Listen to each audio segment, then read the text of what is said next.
I'm Verity Rabbit, freshly baked and here to give you the truth as I see it. Solo has come, and well, still not really gone as of this video. We see it being pushed daily. On one YouTube channel, you see commercials on how it is the #1 movie this week, or at least today, with a handful of quotes from critics that say it's the greatest sci-fi epic ever. Then you go to another site, and it's news about how this was a total disaster, and Kathleen Kennedy needs to step down immediately. And every little thing from this movie was horrid. What's really sad about it is that it is somewhere in the middle. And to be honest with you, it's a sad sight seeing the stone being treated like a small child in the middle of their parents' bitter divorce. I would have never wished it on it. Not this. It really doesn't deserve it. Personally, I actually think that the director, Ron Howard, may have pulled it off. Mostly. Let's start off with the fact that he started off with a big bucket of pig swill when he began working on it, when he was hired on by Kathleen Kennedy to salvage what he could from the reported clumsy handling of the film from the previous directors who he was taking over for. These disasters first began when we heard that the directors would be Phil Lord and Chris Miller, who had fame from the Lego Movie and the 21 Jump Street series. But that was not so much the problem at all, as it was reported that they wanted to make a goofy comedy of sorts. You can almost hear the collective groan from Star Wars fans everywhere. Well, from the beginning of the development, there were issues. When the actors reported inept ability to act, namely Alden Ehrenreich, who is Han Solo now, to Lord and Miller's direction of having bad direction and desiring improvisation from the actors in most scenes. It was awful to hear about, and by the time the producers realized what was going on, it was way over budget. And once they announced that Ron Howard was to take over, and after Lord Miller leaving, it didn't give any fans any desire for fanfare. Not that there was any in the first place. But after seeing it with my own eyes, I was actually pleasantly surprised. Now, the film wasn't fantastic. To be honest, I went in thinking, should I be drunk right now? But even in my sobriety, I realized that Opie actually made something that was worth seeing. Now, when I say Opie, well, that's Ron Howard. In his childhood acting days, he played a character in the Andy Griffith Show. And he played the young boy in it, Opie Taylor. Ron was a popular actor before turning director. And a director that you had to look hard to find equal. From his early work in Cocoon and Backdraft, to his recent work in The Heart of the Seas retelling of Moby Dick, Opie had a penchant for good storytelling and developing characters. But in this case, it would be a tad different. This would be akin to having a 3-year-old go to the kitchen and make a massive batch of cookies from scratch for an hour or two, and then having to go in after him into the white billowy mess and remake them from most of the ingredients already mixed together. Kind of like where the dough has been kneaded by hand so much by the toddler, who hasn't washed his hands, that it is a putrid shade of gray now. Yeah, you can see it, can't you? Yeah, this was what Opie had to do. And let's not forget how that worked out for Zack Snyder's Justice League after Joss Whedon got into it and unofficially fixed or recreated it. The mustache from Hades still haunts my dreams. I really feel bad for Opie. This was the movie that was supposed to be so badly trashed. Did the Star Wars franchise, Disney, Kathleen Kennedy deserve it themselves after The Last Jedi debacle? They sure did. But not Opie. He saved this movie from the depths of whatever garbage it was going to be. Think about it for a second. Let's take a look at the Lego Movie that Lord and Miller made. And then let's take a look at 21 Jump Street. Little far cry from Star Wars now, isn't it? Seriously, Kathleen, you really should have known better. Your first step is to see the movies the prospective directors have made, and ignore whatever insiders tell you on whether or not they are a hot-ticket director. This is seriously mistake number 2, after ignoring Rian Johnson. Just look at their movies, and then pay close attention to what they are doing when they have their hands on a multi-million-dollar film from a multi-billion-dollar franchise that you are responsible for. Now, bringing in Opie to save it was a good idea, and it ended up not being too bad. You could see a lot of things that were disjointed, like the characters Val and the little monkey guy, as if they were there to add something that had no effect to anything in the film. So much in this movie wasn't really fleshed out, But I can forgive Opie for it. He had only months to recreate a terrible film as it was, with who knows how many goofy scenes from Lord and Miller already put in. Just so you know, we're going to have spoilers in this sucker, so be warned. The film starts off with Han, played by what some would consider Jack Black, but skinnier and, well, nothing else. He's pretty much a younger, skinnier Jack Black. Acts like him too in the whole film, but not as funny. Just a really positive guy who's trying to be funny, and I have to admit, there are times when he pulls it off. But this isn't the Han we know, nor does it ever really become fully. Well, Han here is a little orphan boy from Corellia, and he's playing an Oliver Twist type of character, in that he works for a millipede-looking alien lady, very Oliver Twist, who sends out a bunch of orphans to steal from the citizens of Corellia, and she herself lives in a pond. Yeah. Now, how she directs everyone or convinces them to not walk away from the pond never to see her again, I have no clue. Anyway, he is here with Emelia Clarke, who plays his girlfriend and fellow orphan. He's in love with her, and her him. And they have dreams to escape this world. Han finally finds a way to escape by stealing some MacGuffin. In this case, it's hyperdrive fuel. I'm assuming maybe antimatter, I don't know. But this is a thing now. So they decide to steal it from the centipede lady, to then use the very pricey stuff to bribe some Imperial officer to get on a ship without documentation to escape the planet. Wow. I mean, it is with Emelia Clarke. I mean, if I was doing that, I'd probably try to pull the same stunts. A car chase scene ensues when he steals it, and the second before he leaves to get on a ship, somehow Emelia is caught, and he must leave his girl behind. He swears he will return for her, and goes off to adventure. Well, not really. He ends up joining the Empire for a few years in the first cringe-worthy moment of the film.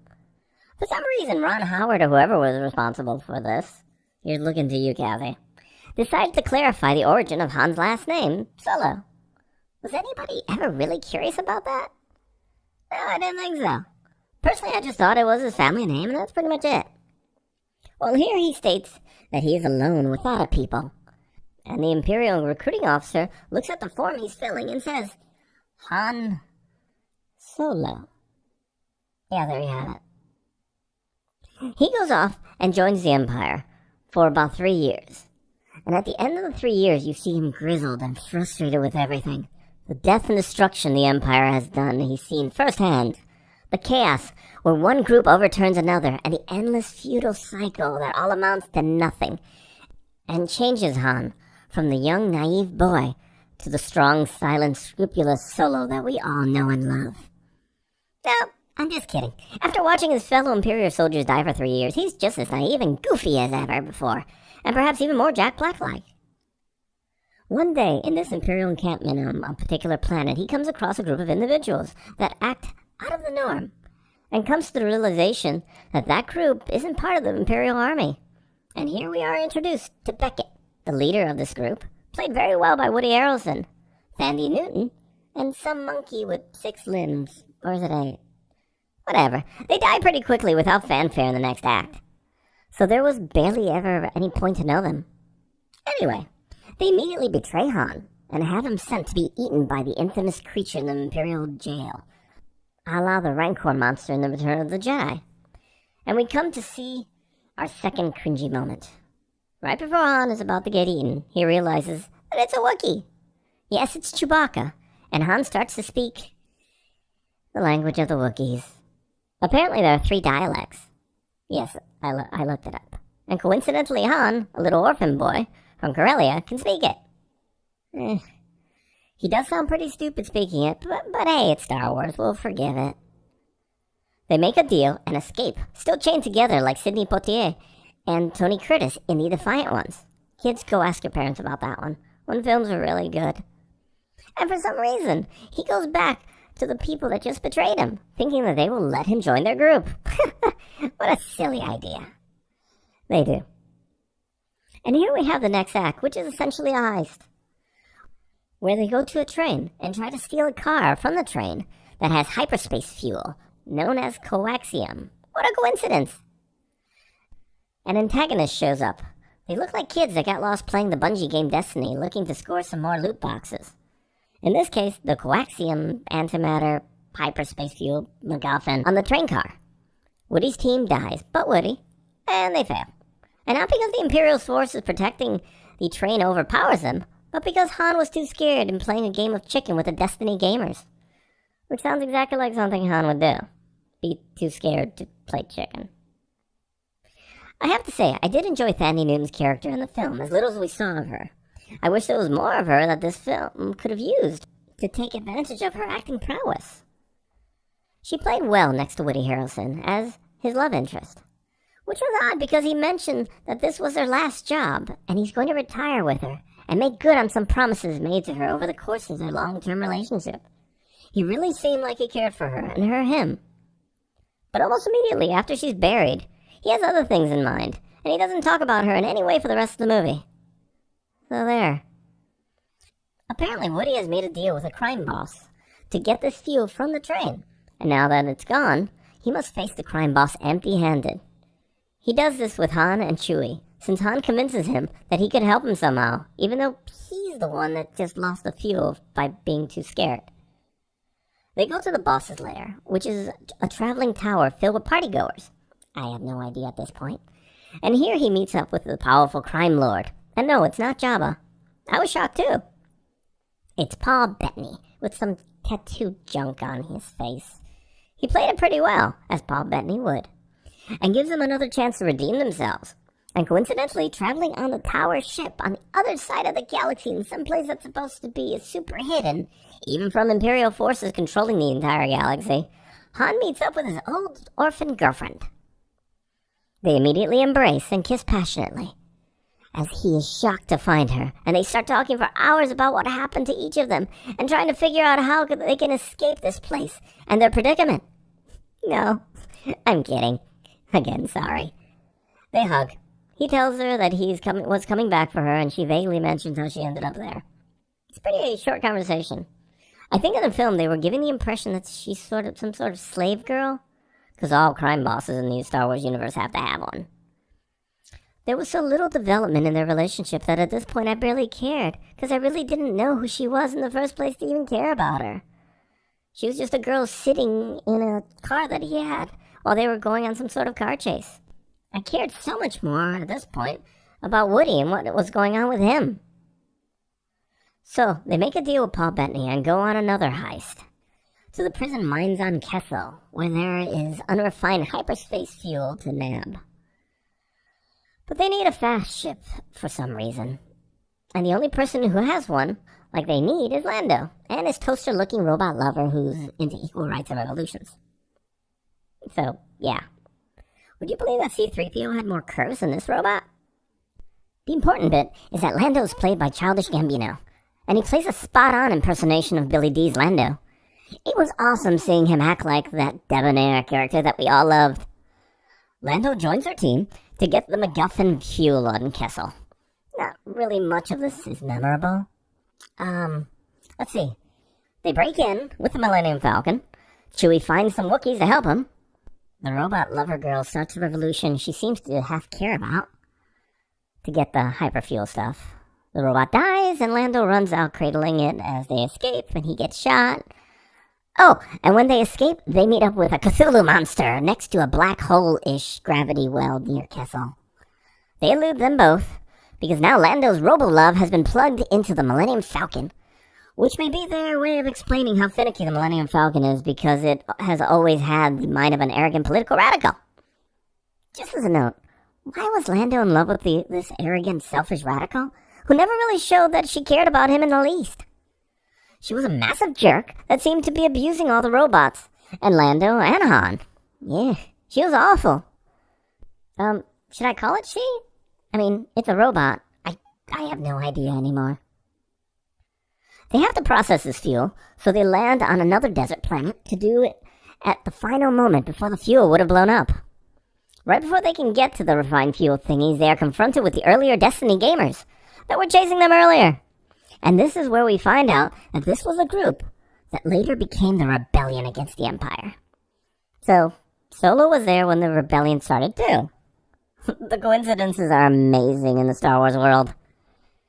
It resolves in that we find the Destiny Rebellion gamers are actually kids. He betrays the crime boss, shoots Woody in cold blood, which tells Han does shoot first indeed, and that Han is unstable. And then his girl leaves him, because she took over the crime boss's ship after he died, and was part of the Empire somehow, or at least the Sith. I think she's a double agent somehow working for the Sith. I'm lost there. I know this is a kind of lackluster review of the film, but to be honest, while it was not a debacle that The Last Jedi was, it was still a dull film. Now, mind you, it wasn't bad. But it seemed like stitching this film together neither gave us a Ron Howard film that fans would have loved, or disaster epic that we were all expecting. It was a surefire meh. And in retrospect, it does seem like the main actors, like Woody Harrelson and Childish Gambino, really carried this film, because their acting was very well done in their roles. And I have to admit, while Alden Ehrenreich was not my first choice for Han, he wasn't bad. It seemed like most of the issue was the dialogue that he had, which, for the most part, really didn't make him act like Han would. Throughout the film, he's this naive little boy that gets yelled at for being the naive little boy. It's a far cry from the Han we know. There was no assertiveness, no anti-hero we know. It was just a kid who kind of looked like Jack Black with a Wookiee next to him, pretending to be Han. But his actions and dialogue were nothing like him. And that is a pity. Personally, like the robot lover character, L3, it might have had a political cultural message. It's hard to tell. Not much really stood out, good or bad, just meh. Emelia Clarke, as a slave girl spy mastermind thingy whatever, was okay in her character. Nothing really good, nothing really bad. The script didn't really give her any standout moments, and that was pretty much about it for the movie. Well, there was no real protagonist. It wasn't the Empire. They weren't really in it. Spurts of them you'd see here and there. Maybe Paul Bettany was a protagonist? Or perhaps it was the Destiny gamers that ended up being led by Wicket and a 14-year-old redhead girl. Yeah, I know. They started a rebellion with tens of thousands of troops and military from a slew of different planets and species, all with military knowledge. And the first Star Wars film happens in like 10 years. So maybe they can scrounge people from all over in about 10 years? Yeah, it's possible. Now, as many cringe moments as this film had, it wasn't a bad film. It kept the pace going, and there were some enjoyable scenes in the film. The characters interacted well with each other for the most part, except for Emelia and Han, who had absolutely no chemistry. But as far as being acquaintances, I can certainly believe it. Ron Howard did what he could, and this stitched-together quilt of a film wasn't terrible. It was forgettable. And that's not a film that we should be condemning, as we are. Look at Rogue One. How much do you remember without looking up pics of that film? The AT-AT scene in the island? The Darth Vader lightsaber scene, which was pretty cool. Moff Tarkin and Leia CGI? Forrest Whitaker? Or maybe the TIE Fighter against Jyn Erso part? That's about all I can remember. But it wasn't anywhere near as condemned. And it shouldn't have been. Very much like this film. Half the world hates it, which I can understand. They're still angry over The Last Jedi, and half the world are diehards where everything that says Star Wars on the label is loved.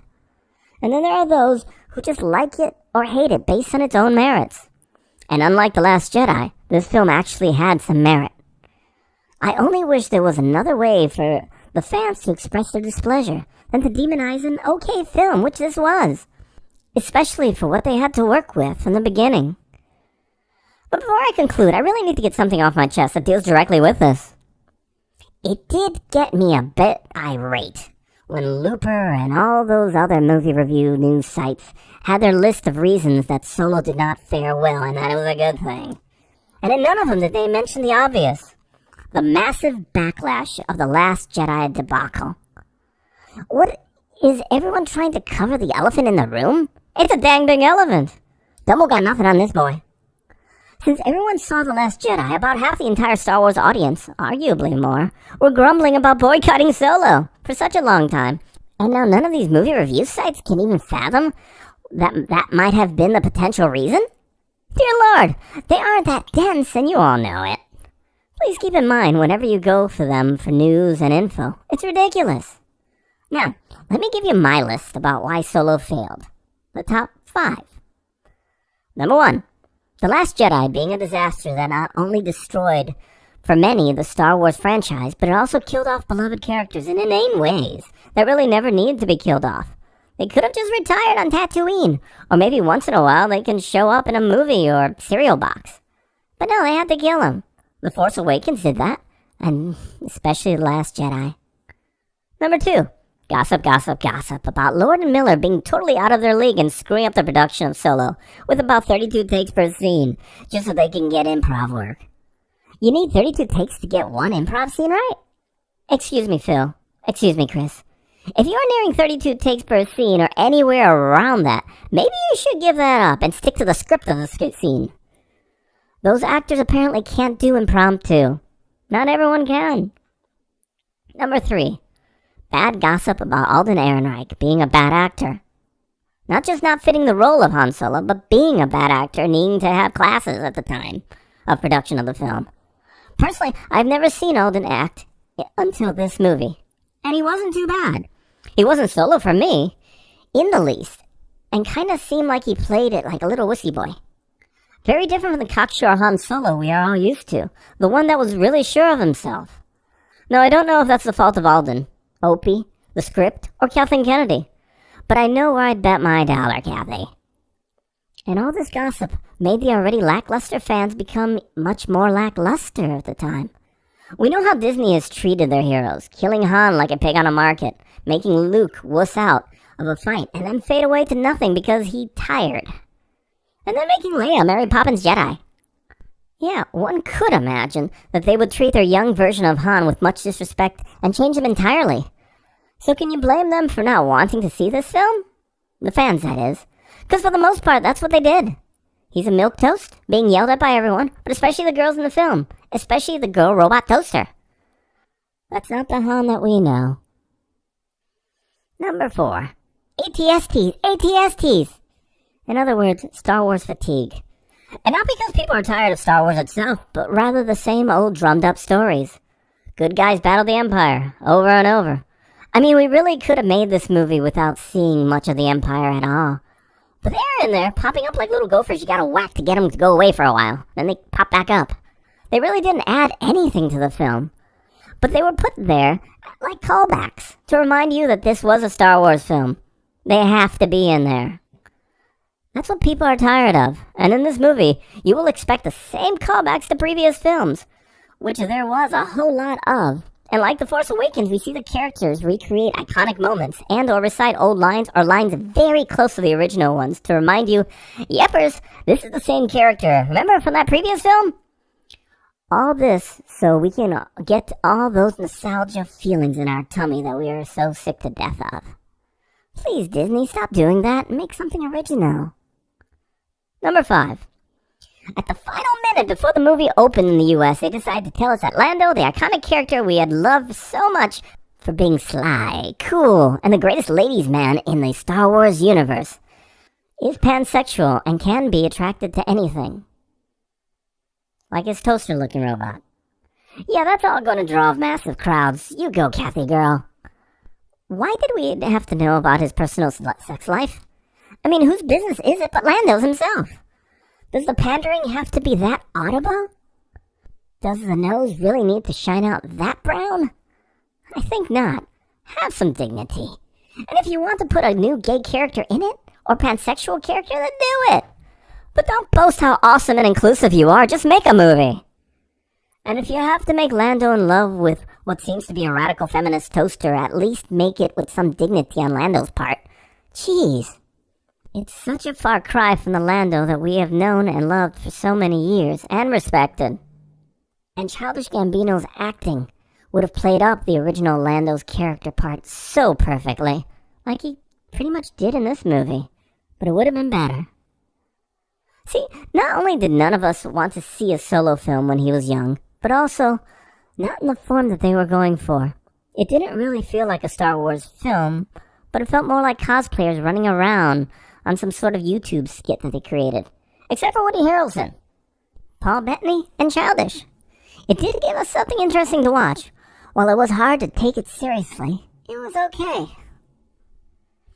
I'm gonna give this movie 6 Opies. Because he is what made this movie good, or okay. It wasn't a bad film, and yeah, I think it's worth the time to see it. But it does ring true that maybe, just maybe, Star Wars is finally dying. Maybe the original characters of Luke, Han, Leia, and Billy D were somehow what kept the spirit of Star Wars alive, and now that Disney has decided to kill them off, or replace them, they have actually killed Star Wars. And here we see the final death throes of a franchise. And maybe Obi-Wan is once again our only hope. What do I know? I'm just a cookie.